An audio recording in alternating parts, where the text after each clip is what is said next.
Alright, so you made it to my channel, but now you're wondering who I am. My name is Suave-Ski, but you could call me Suave. I'm an independent recording artist from New London, Connecticut, but you know, I like to keep it global because I got big dreams. Alright, so look, to keep it short and sweet, I was born in New London, Connecticut, got into a little trouble. My parents shipped me to Fort Worth, Texas to live with my family while I went to Everman High School. Shout out to the Bulldogs, love y'all. I had a fantastic high school career, and while I was in Texas, I also started making music with my cousin Milky Beats. And basically, while I was in high school, I fell in love with hip hop even more than I already have from the East Coast. The culture in Texas is just different, all right? Chopped and Screw, Slim Thug, Paul Wall, Bun B, UGK, the whole, oh my God, man. It put me in this zone, and it also put my cousin in this zone where he started making beats, he started writing some heat, then he got the mic, and then we set up the whole bedroom studio and we started making music. And then I would push it out in high school, he would push it out. I sent it back to Connecticut to a few people. And to be honest, never looked back from there. All that trouble I was getting in, over, because I was focused. I found my thing. I found something I could focus on. And to be real, it saved my life. Hip hop saved my life. Basically, once I started making music, I never stopped. I even learned how to create my own graphics. I learned how to take photos, how to shoot videos and edit them. I basically wanted to be a one-stop shop and be able to complete and create all my art on my own. And that's what happened. And as soon as I graduated high school, I headed back to Connecticut. And Connecticut is where I started to really push the music. As soon as I got back, I clicked up with Poe Swayze, Louis Rock, Street Code Danes, Jasmine Vicious, Milky Beats, JD, and we created The Fly Ones. The Fly Ones was a huge part of my life. We had the strongest group in Connecticut.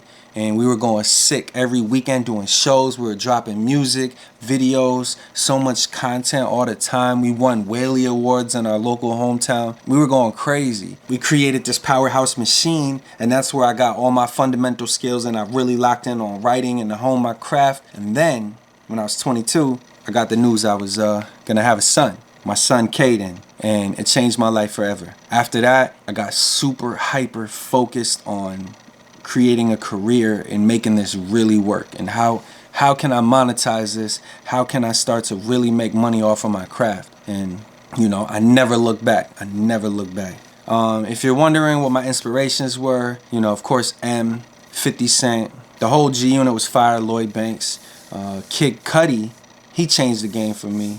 And Fabulous was my all-time favorite artist of all time. Still is. This man is unstoppable. And then I would study backwards once I met Apathy.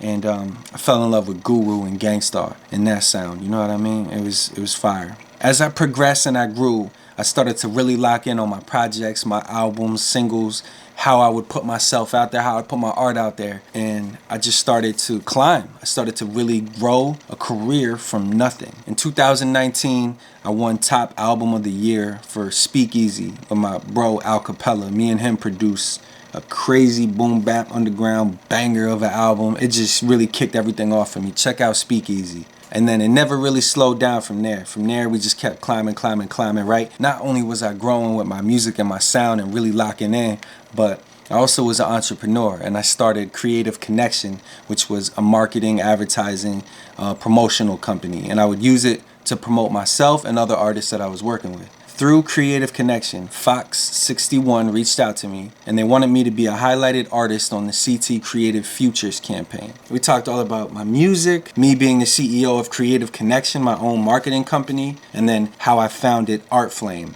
a nonprofit that I would use to mentor youth and teach them the music business. And from there, it just kept rolling. Albums started to make it on the day newspaper. I was getting write-ups, things were moving, everything was kicking off, right? And then I got a DM from Deficit Games, and they put my song from Speakeasy called Kill It All on their video game, which was the first ever virtual reality skateboarding game called VR Skater. Crazy. This was like a dream come true for me. This was like one of those moments where you're just like, damn, bro, I made it. And I know I didn't make it, but like they had my album cover on the back of the skateboards. There was posters in the game, and the song was coming on in the ads. Like, we was hype.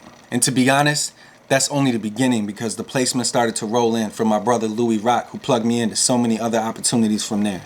I was named a Connecticut Arts Hero. I was named Connecticut Top 40 Under 40. I had articles in the Day and Hartford Current multiple times. I got booked for some really dope festivals in the state. And then I did what any artist would want to do. Tour with the biggest artists in Connecticut. My big brother slash mentor Apathy and Chris Webby. It was wild. It was life-changing, and I wish I had done it sooner. But, you know, it's only up from here. I'm never gonna stop. I'm not slowing down. Stick around.